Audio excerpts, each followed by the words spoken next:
Author Sarah Kendzior has been fascinated by Trump and Trump world for years. It led her to write her first book, published in 2020. It's called Hiding in Plain Sight, an account of Trump's calculated rise to power stemming from the 1980s. Her second book, They Knew, How a Culture of Conspiracy Keeps America Complacent, published in 2022, delves into why conspiracy theories have run amok. Joining us now to dive in deeper is author Sarah Kendzior. Sarah, thank you so much for being with us. Oh, thank you very much for having me. You know, I've read your books. I think everybody should read your books. It's sort of like our worst nightmares come true in a certain way. But also, you talk about how important it is to do things early to prevent the worst consequences. You say we already passed that deadline. But can you give our listeners just a little bit of an idea? What exactly happened here? When did it start? You talk about an international crime syndicate that's actually having its way with the world, including now the United States. Can you give us a little thumbnail? Tell people what's going on here. Sure. I just want to be clear that it's not just like, a room and with a secret cabal with a dozen individuals. It's nothing like that. It's a series of broken systems and people within those systems who are able to act without any kind of accountability for their actions due to their wealth and power. In terms of its modern iteration, I think it began with the election of Ronald Reagan and really gained ground during Iran-Contra and the collapse of the former Soviet Union, which led a lot of mafiosos from the former Soviet Union to be able to leave and then to participate in the kind of oligarch-run gutting of what was the USSR. And I think that that's been their model for what they want to do to the United States. It's for what they want to do to the UK. It's for what they've already done to countries like Hungary and other places that have been bases for this network. So it's really the merger of organized crime, corporate crime, and state corruption reaching out of control levels in the 21st century. You know, Sarah, one of the things I remember very distinctly is that in 2016 election, at the Republican convention, there were reports about the committee that normally meets to discuss the platform, how it was very late at night and Paul Manafort came in and he took out a piece of paper from the platform that had something to do with challenging Russia. You talk quite a lot about the Paul Manafort connection in terms of Trump. Can you give us a little bit of information about that? Sure. Well, Paul Manafort, like Trump and like his partner, Roger Stone, were mentored by Roy Cohn. And Roy Cohn, of course, is a mafia lawyer, a GOP advisor, and just an all around, bad person that people would turn to when they want to get dirty business done. That's who mentored Manafort and Stone then started the Torturers Lobby, and they began working with businessmen, quote unquote, like Donald Trump in the early 80s. So Trump and Manafort had been connected for a long time. During that time, Manafort began working abroad, and right before the 2016 election, had been working primarily for Kremlin interests, in particular in Ukraine.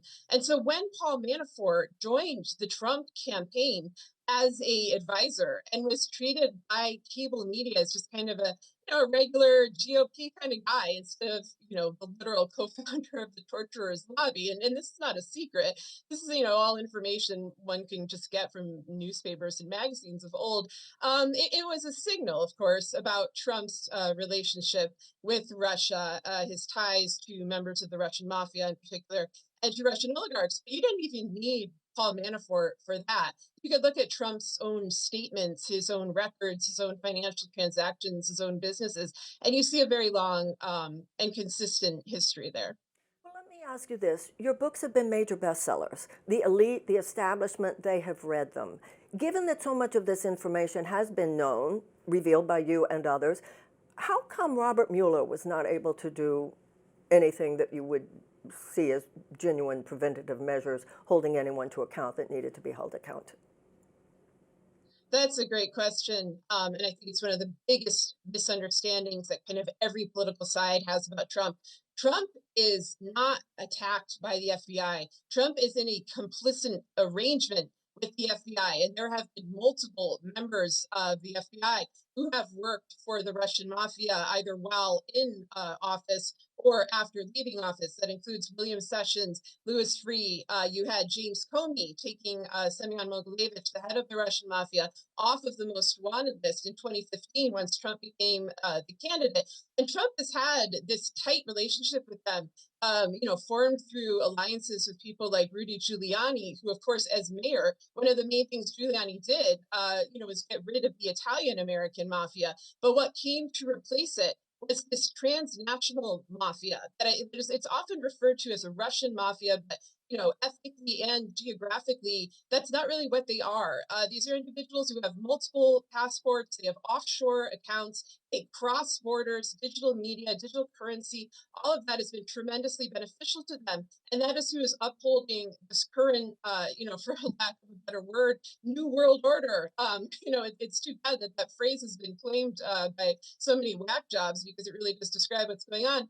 But yeah, the FBI has served as Trump's protector for a long time. Trump was first investigated by the Department of Justice in 1973.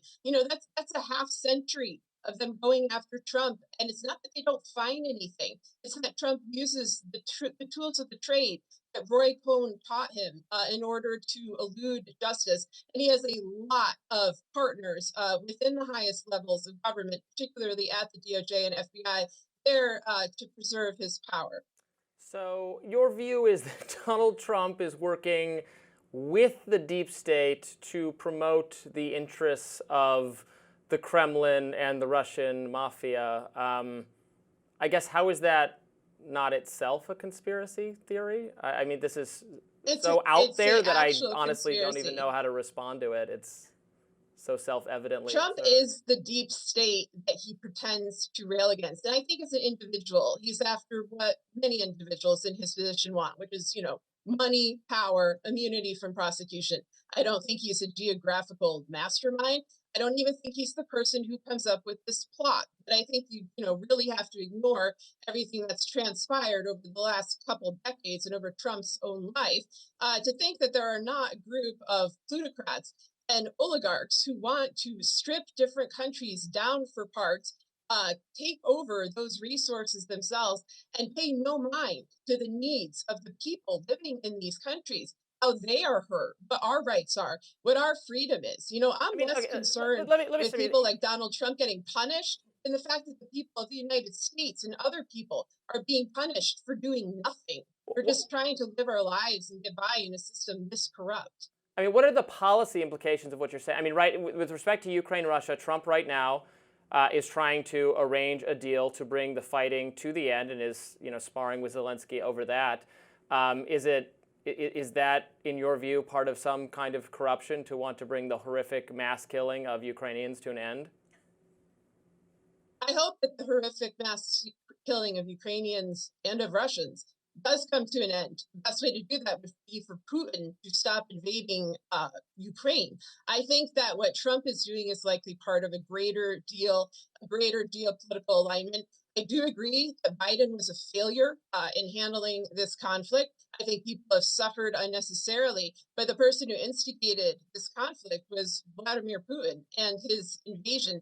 And I don't think that Trump has a sincere humanitarian interest at all in trying to protect the lives of Ukrainian people any more than he has a sincere humanitarian interest in protecting Americans. Well, who cares? What does it matter what the sincere interest is? Shouldn't we be results focused? I mean, the people on the other side of this issue are just saying, what, more support, more weapons, more funding. That's just going to mean more people getting killed and eventually Russia conquering the rest of Ukraine anyway. Like you, wish that Vladimir Putin would just, for some reason, wake up and his heart is 3 sizes bigger than it was and not try to invade Ukraine. That's fantastic in an ideal world, but don't we have to deal with reality? And the reality is that there is no way to get back the territory Russia conquered short of starting World War III, which we are not willing to do, and you're not even willing to do. And so what is the alternative? I think the alternative is you let Ukraine make its own decisions and you respect that they've been embroiled in this war, which they did not bring upon themselves, and you don't reward autocrats. I mean, the key lesson from all of these decades is that you do not let people like Putin, like Trump, who if you give them an inch, they'll take the world. You do not give them anything. You do not reward this kind of behavior. I think that the Biden administration squandered the opportunity to end this conflict quickly. To me, it looks like they dragged it out for a long time, and now Trump is coming in and entering and quote unquote making peace. A peace that provides no justice, no freedom, no sovereignty. It's a dangerous kind of peace because the model will then be used to invade other countries. It won't stop with just the takeover of Ukraine. It will take over. They'll move to maybe Moldova, maybe northern Kazakhstan. Other areas that used to be part of the Soviet Union that Putin has, seen as a great loss for himself and his political power. I mean, people are making, quote, realistic decisions, but the realism there is just how can I extend my power? How can I make more money? Those are not good ways to run a nation if you have any regard for the suffering of the people that have to live within it. And I do think that that's something, worthwhile. I don't think that that's something that should just be dismissed as some sort of idealistic pipe dream. I think that that's why we're here to live our lives, to try to protect each other, and form stronger nations and have a real and meaningful peace. Sarah, thank you so much. I love your truth-telling. I love your courage, your bravery. I think you're the go-to person for people who don't want to keep their heads in the sand.